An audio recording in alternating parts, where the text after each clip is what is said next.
والذين ينقضون عهد الله من بعد ميثاقه ويقطعون ما أمر الله به أن يوصل ويفسدون في الأرض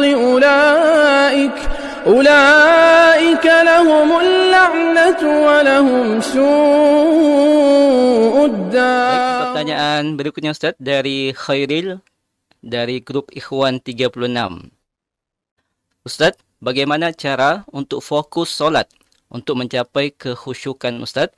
Apa menghayati tiap bacaan atau bagaimana apabila surah yang imam baca itu lumayan panjang Ustaz? Apa cukup untuk didengar saja?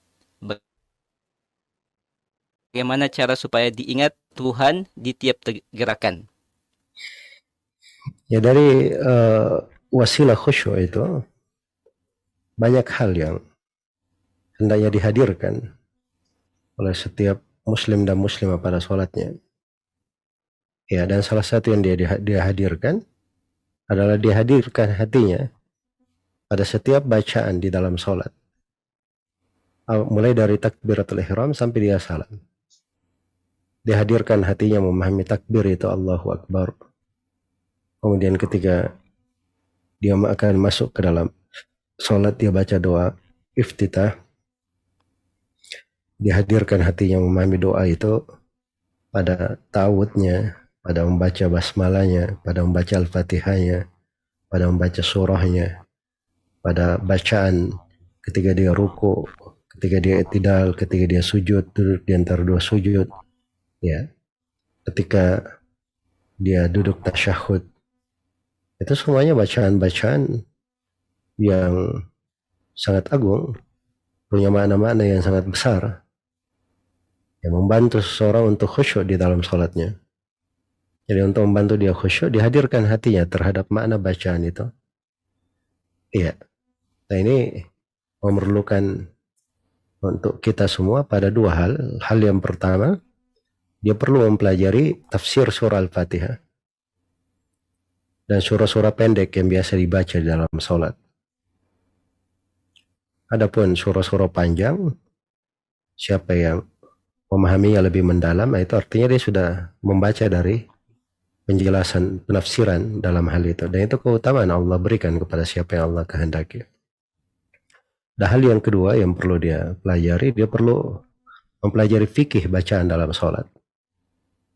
Bacaan-bacaan itu perlu kita pelajari kandungan, maknanya, agar supaya menjadi agung dan besar bacaan itu di dalam hati kita. Itu dasar pokok terkait dengan apa yang dibaca, membantu dia khusyuk. Selain daripada itu, seorang yang sholat itu dihadirkan ketika akan sholat, dia berdiri depan Allah Subhanahu wa ta'ala. Dia sholat itu, dia menunaikan rukun Islam yang terbesar setelah syahadat la ilaha illallah Muhammadar Rasulullah. Dihadirkan bahwa sholat 5 waktu ini asalnya 50 sholat.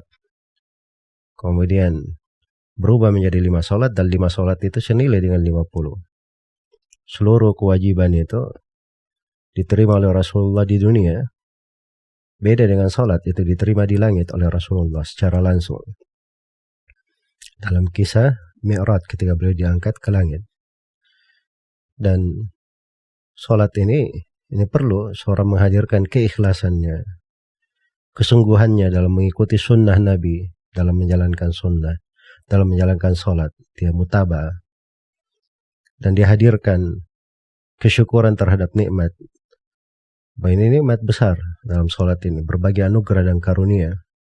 Sama kalau seorang diundang ke jamuan makan yang sangat mentereng, berdapat berbagai makanan yang mewah. Selain daripada itu ada hadiah-hadiah yang sangat menarik sekali. Itu penggambaran sederhana mungkin bagaimana indahnya sholat itu. Dan seorang ketika diundang ke situ sudah diberi anugerah, dia banyak bersyukur. Itu nikmat Allah berikan kepada siapa yang Allah kehendaki. Kemudian dia hadirkan bahwa dirinya diawasi oleh Allah Subhanahu wa ta'ala. Dihadirkan dari al-iftiqar, dia fakir kepada Rabbnya. Dihadirkan dari keagungan Allah. Kemudian dia hadirkan bahwa dirinya ini banyak kekurangan. Sholatnya ini banyak kekurangan. Dia beristighfar kepada Allah dan berusaha untuk sempurna. Semoga Allah memberi taufik kepada semuanya. Wallahu ta'ala alam.